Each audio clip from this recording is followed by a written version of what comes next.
Hello, I once again welcome you all in our strength of material series, जिसके अंदर हमने last class में composite bar के बारे में डिस्कस किया था। और आज हम स्टार्ट करेंगे हमारा टेम्परेचर स्ट्रेसेस। तो टेम्परेचर स्ट्रेसेस के अंदर कुछ चीजें ध्यान रखने की है।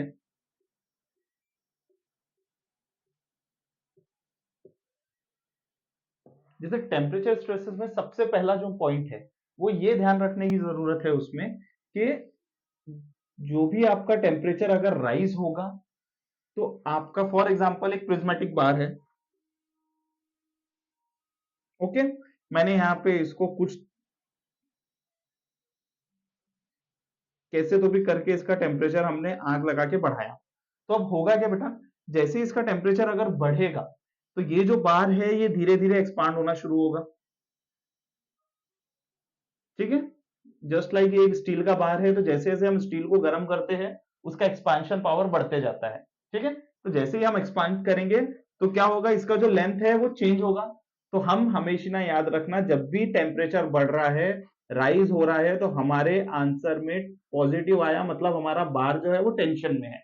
ओके, सेम वैसे ही अगर मैंने इसे उठाकर कहीं पर डीप फ्रीजर में रख दिया इस बार को, तो क्या होगा, ये धीरे धीरे करके कॉन्ट्रास्ट होना शुरू हो जाएगा, मतलब कंप्रेस हो जाएगा। तो जब भी आप आपका टेम्परेचर फॉल करोगे तो वो नेगेटिव में आंसर आएगा और उसको हम कहेंगे कॉम्प्रेशन। ये किसके बारे में डिस्कशन हो रहा है बेटा, ये डिस्कशन हो रहा है हमारे बार के बारे में।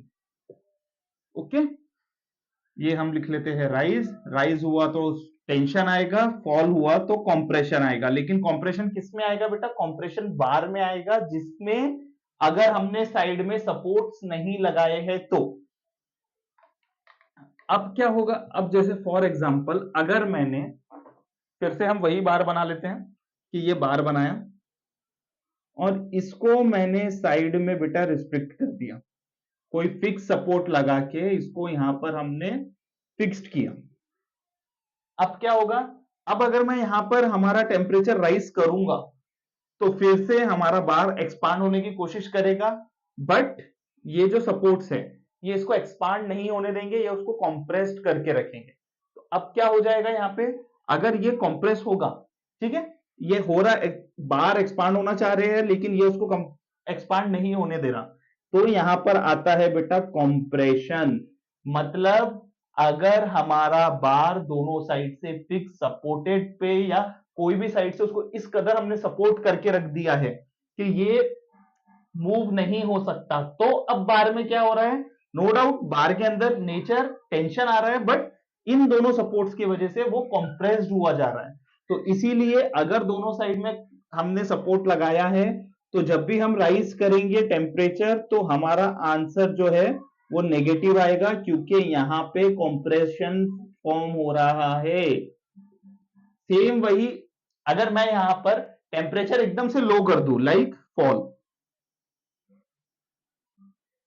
तो अब क्या होगा बेटा, जैसे ही मैंने फॉल किया तो अगेन ये जो बार्स है ये बार छोटा होना चालू होगा, बट ये सपोर्ट से वो पूरी तरीके से अटैच है। तो ये जो सपोर्ट्स है ये इस बार को कंप्रेस नहीं होने देंगे, तो इस बार का नेचर क्या हो जाएगा, इस बार में आ जाएगा टेंशन, क्योंकि बार चाह रहा है कंप्रेस होना, बट ये जो सपोर्ट्स है ये उसको कंप्रेस होने नहीं दे रहे, मतलब बार के अंदर टेंशन आ रहा है, तो ये हो जाएगा हमारा टेंशन। ओके, तो कभी भी अगर आपके बार के आजू बाजू सपोर्ट नहीं है तो बार का नेचर कैसा रहेगा, बार का नेचर अगर आप राइज करोगे तो टेंशन आएगा, फॉल करोगे तो कंप्रेशन आएगा। वही अगर आपने उसको दोनों साइड से फिक्स्ड कर दिया फिर आपने टेम्परेचर राइज किया तो बार की प्रॉपर्टी में कंप्रेशन आएगा, और फॉल किया तो उसमें टेंशन आ जाएगा। सम ये चीज को ध्यान में रखना है, क्योंकि हमें इसके आगे इसी के ऊपर क्वेश्चंस देखने भी है।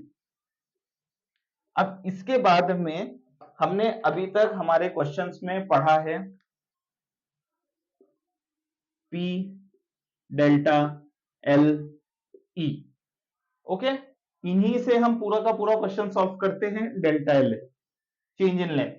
अब यहां पर क्या होगा बेटा, टेम्परेचर तो आएगा, क्योंकि अब जैसे जैसे चेंज, अब हमने क्वेश्चन ये टेम्परेचर पे लिया है, तो यहां पर एक चीज और एड ऑन होने वाली है जिसका नाम है, एक तो टेम्परेचर आएगा कि आपका टेम्परेचर कैसा है, दूसरा आता है बेटा अल्फा, और तीसरा आएगा आपका स्मॉल टी।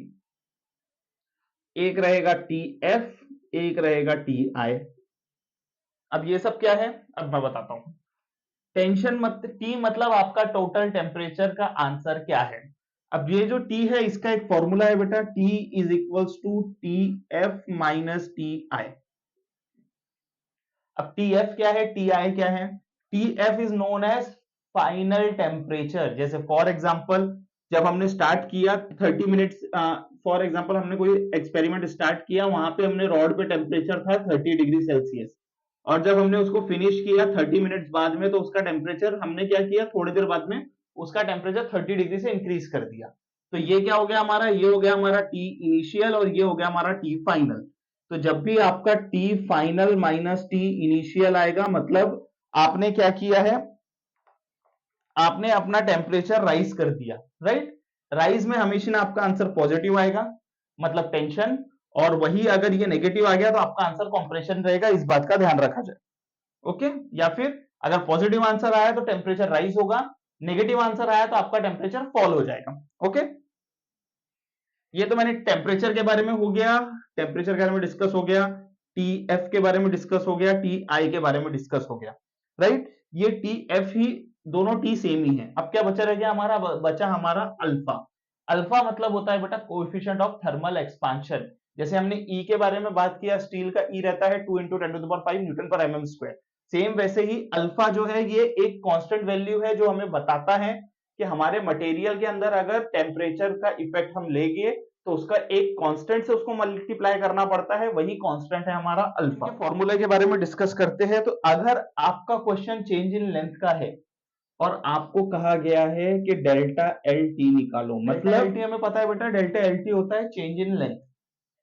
अब इसके बाद में क्या है, अब लास्ट क्लास तक हमने डेल्टा एल देखा, लेकिन डेल्टा एल में क्या फॉर्मूला है, सेम पी एल अपॉन ए ही।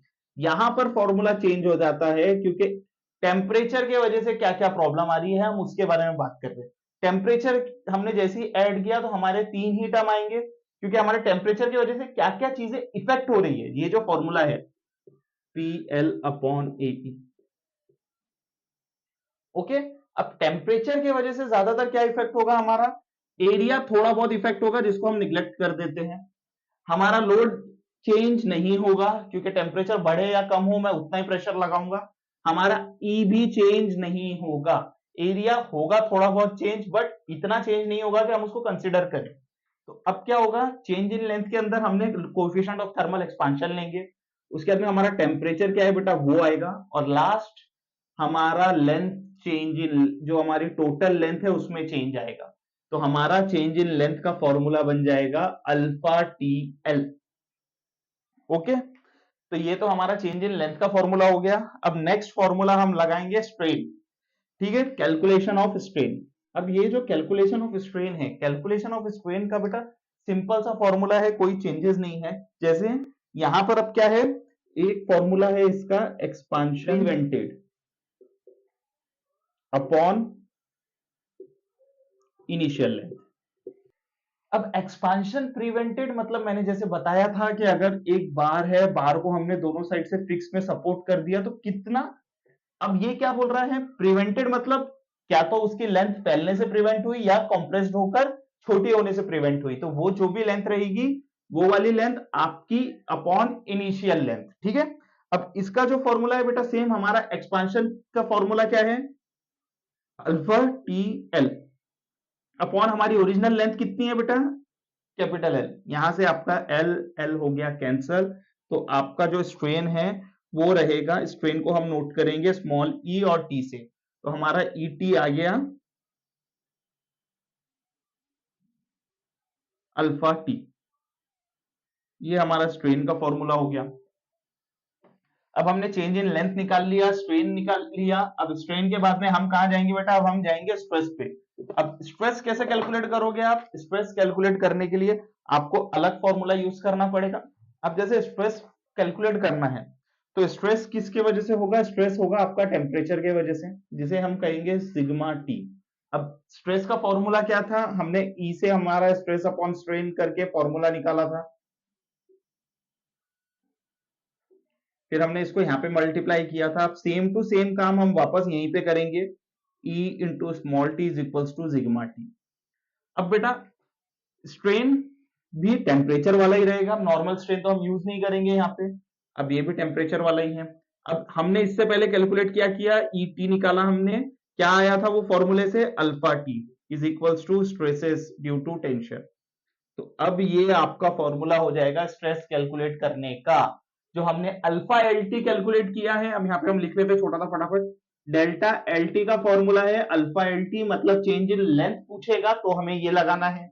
अगर उसने हमसे स्ट्रेन के बारे में पूछ लिया, स्ट्रेन के बारे में पूछा, तो हम लगाएंगे सिर्फ अल्फा टी। अगर उसने हमने से टेम्परेचर स्ट्रेसेस के बारे में पूछ लिया, तो हम उसके लिए लगाएंगे अल्फा टी ई। अब बेटा ये जो चीजें हैं ये सिर्फ और सिर्फ टेम्परेचर की वजह से हो रही है, बट एक्चुअली मुझे एक बात बताइए, अब ये पूरा का पूरा अगर टेंशन के टेम्परेचर के स्ट्रेस की वजह से हो रहा है, तो हमें ये तो पता चल गया कि टेम्परेचर स्ट्रेसेस हमें वैल्यू मिल गई। लेकिन अगर उस स्ट्रेस को हम लोड में कन्वर्ट करें कि कितना लोड लग रहा है, तो हम कैसे करेंगे? हमारा वही पुराना formula, stress is equal to P by A. तो यहाँ पे क्या होगा बेटा, अगर हम स्ट्रेस टेम्परेचर का लगा रहे हैं तो हमारा लोड भी टेम्परेचर का ही हमें मिलेगा। अब सिंपली हम क्या करेंगे, इसको कैलकुलेट करते वक्त बना लेंगे P T is equals to sigma T into A. यहां से हमें लोड मिल जाएगा जो कि हमारा टेम्परेचर का लोड रहेगा। ये कैलकुलेट करने के लिए पूछ सकता है, तो मैंने आपको बता दिया। अब चलिए हम न्यूमेरिकल के ऊपर चलते हैं। अब जैसे क्वेश्चन क्या है, a steel rod 2 metre long is at a temperature of 20 degree Celsius, find the expression of the rod when temperature is rise to 65 degree, find magnitude and nature of P। अब यहाँ पर alpha दिया हुआ है, अगर alpha और ई नहीं दिया है बेटा स्टील रॉड के लिए, तो हमें यही कंसीडर करना है। और मैक्सिमम टाइम आपसे ये क्वेश्चन स्टील रॉड के बारे में पूछा जाएगा, तो आपको डेल्टा एस और अल्फा एस और ई एस आपको पता होना चाहिए। अब सबसे पहले हम यहाँ पर कैलकुलेट क्या करेंगे, सबसे पहले हमें कैलकुलेट करना होगा टी। अब बेटा देखो, टेम्परेचर इनिशियल कितना है, टी आई कितना रहेगा, जो हमारा नॉर्मल टेम्परेचर इनिशियल में कितना है बेटा 20 डिग्री सेल्सियस, और फाइनल कितना है, फाइनल है हमारा 65 डिग्री सेल्सियस। अब क्या बोल रहा है वो यहाँ पर, find the expression of the rod when temperature is राइज्ड। Rise मतलब इन्होंने बढ़ा दिया टेम्परेचर, ठीक है। तो हमारा टीएफ क्या होगा, फाइनल माइनस इनिशियल। फाइनल है हमारा 65 माइनस हमारा 20, आंसर आ गया हमारा सीधा 40 degree Celsius, sorry 45 degree Celsius, ठीक है। अब हम इसको क्या करेंगे, हमारे डेल्टा एल टी वाले फॉर्मूले में पुट करके हमें अल्फा टी एल से हमारा चेंज इन लेंथ निकालना होगा। तो डेल्टा एल अगर वहां पे बोला या ना बोला, आपको डेल्टा एल जरूर निकालना है, इट्स कंपलसरी। तो डेल्टा एल में हमने अल्फा कितना दिया है, हमें अल्फा दिया है 1.2 into 10 to the power -6। Temperature हमें यहाँ पे 45 डिग्री दिया हुआ है, लेंथ हमें पता है कि 2000 ही रहेगी। यहां पर ध्यान रहे कि हमने 2000 लिया है एमएम में, ओके, क्योंकि यहाँ पे दोनों ये यूनिट एमएम में है, इसलिए हमें मीटर को भी एमएम में लाना पड़ेगा। तो हमारा यहाँ पे एल टी का आंसर आता है 5 into 10 to the power -4, okay. ये क्या आया बेटा, चेंज इन लेंथ आया हमारा, तो ये सिंपल सी बात है, ये हमारा एमएम हो जाएगा, 5 into 10 to the power -4 mm. अब हमने stress delta alpha delta L T निकाल लिया। अब हम क्या करते हैं, अब हम सीधा स्ट्रेस निकाल लेंगे, क्योंकि स्ट्रेस में ही स्ट्रेन भी आ जाएगा। क्योंकि आपको स्ट्रेन अलग से कैलकुलेट करने के लिए यहाँ पर नहीं बोला गया, यहाँ पे आपको फोर्स निकालने को बोला गया है। लेकिन ये आपको भी पता है कि फोर्स के फॉर्मूले में आपको अगर फोर्स निकालना है तो स्ट्रेस के फॉर्मूले से निकलेगा फोर्स, स्ट्रेन उसकी जरूरत नहीं है। तो हम डायरेक्ट यहाँ पे क्या करेंगे, सिग्मा टी लगा देंगे। सिग्मा टी का फॉर्मूला है अल्फा टी ई। अल्फा की value again 1.2 into 10 to the power -6, small T हमने निकाला है वो आ जाएगा हमारा 45 into 2 into 10 to the power 5, ठीक है। अब यहाँ पे आपको स्ट्रेस की वैल्यू मिल जाएगी, स्ट्रेस की वैल्यू है आपकी 108। अब स्ट्रेस भी मिल गया, अब हमें फोर्स निकालना है, तो stress T is equals to P by A, okay. अब स्ट्रेस है, अब फॉर एग्जांपल हम यहाँ पे एरिया नहीं दिया है, हम अज्यूम कर लेते हैं हमारे को एरिया दिया हुआ है 20 mm²। अब हम क्या करेंगे, हमारे एरिया को इधर भेज देंगे, तो हमें लोड मिल जाएगा 108 इंटू 20, तो हमारा आंसर आ जाएगा 2160 न्यूटन। अब बेटा ये कौन से नेचर का है, ये रहेगा आपका फॉर्मूले में आंसर राइज हुआ है, मतलब आपको राइज मैंने आपको बता दिया। अगर क्वेश्चन आपको बोला है कि अगर फ्रीली कहीं पर आपका रॉड है तो यहाँ पे टेंशन आएगा, बट यहाँ पर कहीं पर भी फ्रीली नहीं बोला, मतलब हम यही अज्यूम कर रहे हैं कि पूरा का पूरा एक्सपांशन को रोका गया है सपोर्ट से, तो हमारा आंसर नेचर आ गया कॉम्प्रेसिव। तो ये हमारा एक क्वेश्चन हो गया। अब इसके अलावा दूसरा क्वेश्चन, अब यहाँ पे दूसरा क्वेश्चन क्या दिया बेटा कि a steel rod of 20 metre long is at a temperature of 20 degree Celsius, मतलब इनिशियल टेम्परेचर दे दिया। Find the free expansion of the rod if temperature is raised up to 65 degree Celsius, मतलब पुराने वाले क्वेश्चन जैसे final 65 है, initial 20 है, आपका आंसर टेम्परेचर का T 45 डिग्री हो जाएगा। Find magnitude and nature, M and N shows that M is for magnitude, N is for nature of temperature stresses if expansion of rod completely prevented, expansion of rod 5.5 mm is prevented। अब इसमें दो option है, मतलब दो part दिया है इस question में, तो हम पहले पार्ट को सॉल्व करेंगे एकदम सिंपल पुराने वाले फॉर्मूले से ही। सबसे पहले हम क्या निकालेंगे, डेल्टा एल टी निकालेंगे, जिसका फॉर्मूला है alpha into L into T is equals to, alpha हमें नहीं दिया है तो हमें एज्यूम करना है, मैंने अभी बताया 1.2 into 10 to the power -6। Length हमें दी हुई है 20 मीटर, मतलब 20,000। टेम्परेचर हमने अभी अभी कैलकुलेट कर लिया वर्बली 45, तो हमारा इसका आंसर आता है बेटा 10.8 mm। नेक्स्ट अगेन हम क्या करेंगे, हम सिंपल सिग्मा टी निकाल लेंगे, फॉर्मूला अल्फा टीई,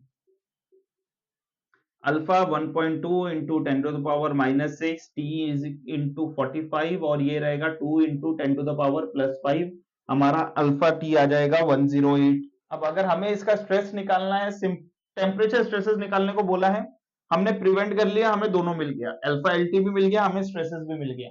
ये क्वेश्चन में इतना पूछा है, इतना ही जवाब दो, एक्स्ट्रा का कुछ नहीं देना है हमें। अब नेक्स्ट वाला जो है, नेक्स्ट पार्ट में थोड़ा सा फॉर्मूले में चेंज आएगा और कुछ भी नहीं है। अब जो नेक्स्ट पार्ट है बेटा वो क्या बोलता है कि 5.5 mm डिफ्लेक्शन को प्रिवेंट करा गया है सिर्फ, तो कितना होगा डिफ्लेक्शन। एक में क्या है कि पूरा कंप्लीटली हमने रोक लिया, दूसरे में क्या एक्सपांशन ऑफ रॉड 5.5 mm ही हम प्रिवेंट कर पाए, तो इसमें खाली एक चेंज होगा अल्फा के फॉर्मूले में, एक डेल्टा एल टी के फॉर्मूले में।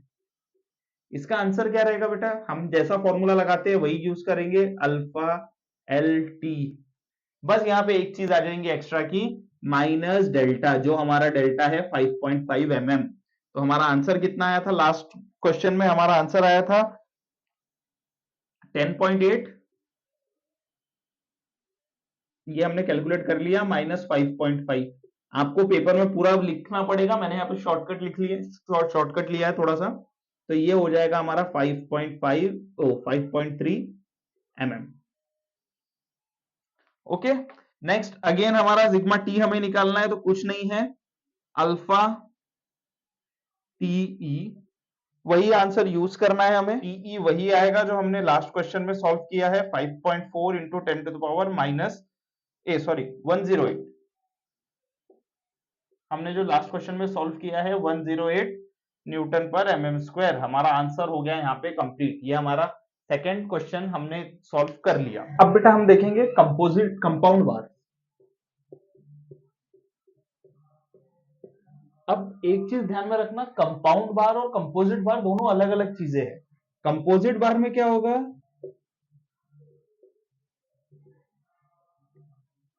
और कंपाउंड में क्या होगा। कंपोजिट बार में क्या रहेगा, एक मटेरियल है, फॉर एग्जांपल ये स्टील, इसको बाहर से ब्रास ने घेरा हुआ है, ये हो गया composite, through out the length same है। कंपाउंड में क्या है, फॉर एग्जांपल दो जगह हमने फिक्स सपोर्ट लगा दिया है, ये एक बार बनाया हमने स्टील का, दूसरा बार बनाया हमने एल्यूमिनियम का, ठीक है। ये रहेगा कंपाउंड बार और ये रहेगा हमारा कंपोजिट बार। तो दोनों में कंफ्यूज नहीं होना है, ध्यान रखना कि कंपोजिट क्या है और कंपाउंड क्या है, ओके। अब कंपोजिट और कंपाउंड के हम क्या करेंगे, सिंपल हम कुछ नहीं करेंगे, कंपोजिट और कंपाउंड के फॉर्मूले पहले हम देख लेते हैं कि कैसे रहेंगे।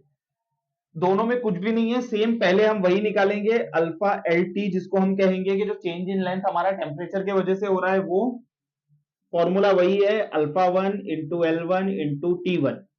ये हो गया हमारा एक कंपाउंड बार, जैसे फॉर एग्जांपल मैंने अभी जो बताया आपको कि ये एक कंपाउंड बार है, ये दूसरा बार है, तो ये 1 हो गया, ये 2 हो गया। इसका अल्फा एल टी प्लस इसका अल्फा एल टी, यानी alpha 2 into L two into T two. ठीक है, अब इसके बाद में क्या है, ये हमारा आ गया अल्फा एल टी का फॉर्मूला। सेकंड हम निकालेंगे बेटा हमारा दूसरा फॉर्मूला, जिसको हम कहते हैं change in length due to load. अब यहां पर आप डायरेक्टली पी बाय ए नहीं करेंगे क्योंकि हम स्ट्रेस नहीं निकाल रहे हैं, ठीक है। यहाँ पे हम लोड निकाल रहे हैं, तो लोड का कैलकुलेशन यहाँ पे डिफरेंट रहेगा। वही हमारा पुराने वाला formula P L upon A E, but यहाँ पे दो बार है, इसके लिए P one into L one into A one into E one plus P two into L two upon A two into E two. Simple. या कई बार क्या होगा, आपको दोनों के लिए अलग अलग लोड तो रहेगा नहीं, दोनों की दोनों लोड सेम ही रहेंगे, क्योंकि एक बार में अगर यहां पे लोड लग रहा है तो ये लोड सिंपल दोनों का सेम हो जाएगा, P इज इक्वल्स टू। अब यहां पर अगर आप करना चाहो तो दोनों साइड से P कॉमन बाहर ले लीजिए। अब आपका फॉर्मूला क्या बन जाएगा, L1 upon A one into E one plus L2 upon A two into E two. Okay, ये आपका दूसरा फॉर्मूला हो गया है। अब आप लोगों को हमेशा ना याद रखना है बेटा कि delta L T is equals to delta L P. ये हमेशा ना रिजिड सपोर्ट के लिए रहेगा। क्यों? क्योंकि दोनों निकाल हम अलग अलग रहे हैं, बट एक्चुअली दोनों एक्ट सेम ही करेगा। अगर डेल्टा एल टी टेम्परेचर के वजह से अगर ये कंप्रेस हो रहा है, तो आपका लोड एडजस्ट करके उसको कंप्रेस नहीं होने देगा। तो ये बात ध्यान में रखना है कि ये जो कंडीशन है ये हमारी यूनिवर्सल कंडीशन है, जिसको हम आगे न्यूमेरिकल्स में यूज करने वाले हैं। अब फॉर एग्जांपल चलिए अब हम एक क्वेश्चन एग्जांपल के तौर पे ले लेते हैं। अब एक बार हमें दिया हुआ है कुछ इस प्रकार,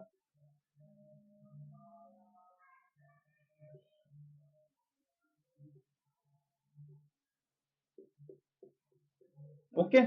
ये 1 मीटर की बार है, इसको हम ले लेते हैं 1000 mm सीधा। This is known as 150। ये हो गया हमारा एल्यूमिनियम और ये हो गया हमारा एल्यूमिनियम और ये हो गया हमारा स्टील। अब अल्फा एस और अल्फा ए, अल्फा एस हमें पता है नहीं दिया है, तो हम अल्फा एल नहीं दिया है तो हम लेते हैं 112 into 10 to the power minus 6, और अल्फा ए हमें दिया हुआ है 0.7 into 10 to the power minus 6। E S हमें पता है 2 into 10 to the power plus 5। E A हमें पता है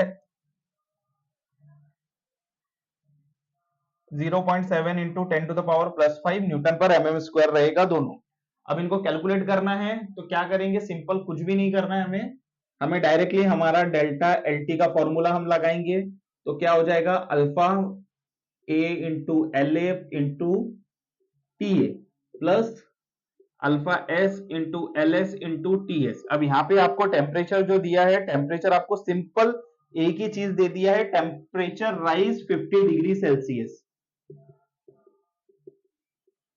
मतलब आपको यहां पर आपका स्मॉल टी वाला फॉर्मूला लगाने की जरूरत नहीं है, जो है टी एफ माइनस टी आई। यहाँ पे उन्होंने डायरेक्टली आपको दे दिया है कि आपका टेम्परेचर राइज हुआ है 50 डिग्री से। तो आप क्या करोगे, सिंपल, दोनों जगह सेम ही है, तो अल्फा एल ए की वैल्यू है आपकी, सॉरी, अल्फा ए की वैल्यू है 25 into 10 to the power minus 6। ठीक है, तो ये हो जाएगा 25 into 10 to the power minus 6 into 1000 into 50 plus alpha S की वैल्यू क्या हो जाएगी, अल्फा एस हमें दिया हुआ है 12 into 10 to the power minus 6 into 150 and into 50 degree again. अब इसका जो आंसर आएगा बेटा वो आएगा alpha L T is equals to 1.34 mm।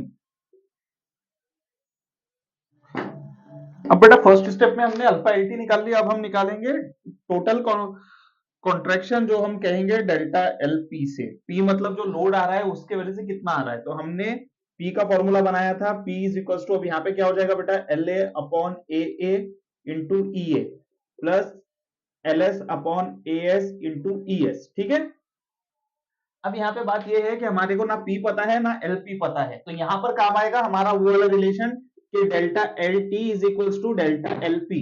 मतलब हमारा जो डेल्टा एल पी आया था वो कितना निकाला था हमने, डेल्टा एल पी आ जाएगा हमारा यहाँ पे 1.34। इज इक्वल्स टू पी हमें नहीं पता है, length of aluminium 1000 mm square, mm area है उसका 1000 mm स्क्वायर सिंपल, EA हमें पता है 2.5 into A 0.7 into 10 to the power 5 plus LS की वैल्यू क्या है हमारी 150 mm upon 1500 into 2 into 10 to the power 5। अब इसको आप कैलकुलेट करोगे तो बेटा आपको यहां पे डायरेक्टली आपके P की वैल्यू मिल जाएगी जो कि आएगी 90.62 इंटू 10 टू द पावर 3। ये रहेगी आपकी वैल्यू न्यूटन में, इसको किलो न्यूटन में लाना है तो सिंपल 10 टू द पावर 3 हट जाएगा। अब यहां पर आपको क्या मिल गया, अब यहां पर आपको P मिल गया। अब P अगर आपको मिल गया है तो आप सिंपल यहां पे अपने स्ट्रेसेस कैलकुलेट कर लोगे। अब स्ट्रेसेस कैसे करोगे calculate, sigma S is equals to P by A S and sigma A is equals to P upon AA 90 into 10 90.62 into 10 to the power 3 to the whole divided by area of steel is 1.00। तो आपका ये answer आ जाएगा area of steel का 60.42 Newton पर mm square. Sigma ए क्या आएगा वो आपको कैलकुलेट करके मुझे कमेंट बॉक्स में बताना है। ओके, अब इफ इन केस बेटा अगर यही क्वेश्चन में वो आपको ये दे देता कि सपोर्ट के अंदर 0.1 mm का स्ट्रेस है तो अब यहां पर क्या होता, स्ट्रेस 0.1 mm का दिया हुआ है, यानी कि आप ये समझ लो कि आपको एक तरीके से डेल्टा दिया हुआ है 0.1 mm। अब यहां पर क्वेश्चन में क्या था, हमने अभी जैसा हमने कैलकुलेट किया डेल्टा एल टी हमने निकाला, फिर डेल्टा एल पी निकाला, फिर स्ट्रेसेस निकाल लिए। अब यहां पर आपको चेंज कहां पे करना है बेटा, चेंज आपको कुछ नहीं करना है, सिर्फ आपको अल्फा एल अल्फा ये वाले फॉर्मूले में एल टी वाले फॉर्मूले में आपको चेंज करना है। अब यहां पर आप क्या करोगे, सिंपल यही फॉर्मूला रखना है, लास्ट में आप माइनस करके डेल्टा लगा दोगे और आपको फिर कैलकुलेट करना है पूरा, तो आपका आंसर क्या हो जाएगा, आप जब इस वे से कैलकुलेट करोगे तो आपको आंसर आएगा, इसका आंसर आ जाएगा 1.24, क्योंकि आपका इससे पहले वाला 1.34 था, तो यहाँ पे आपका आंसर आएगा 1.24। आपका जो P है वो यहाँ पर डेल्टा P जो है, हम यहाँ पर डेल्टा P से P निकालते हैं तो आपका P आएगा यहाँ पे 83.50 into 10 to the power 3। Sigma S है आपका यहाँ पर 55.67 और सिग्मा ए आप मुझे बताओगे कमेंट बॉक्स में कि क्या आपका आंसर आ रहा है। नेक्स्ट, अब इसका जो नेक्स्ट टाइप का न्यूमेरिकल है वो हम नेक्स्ट क्लास में देखेंगे। Thank you so much.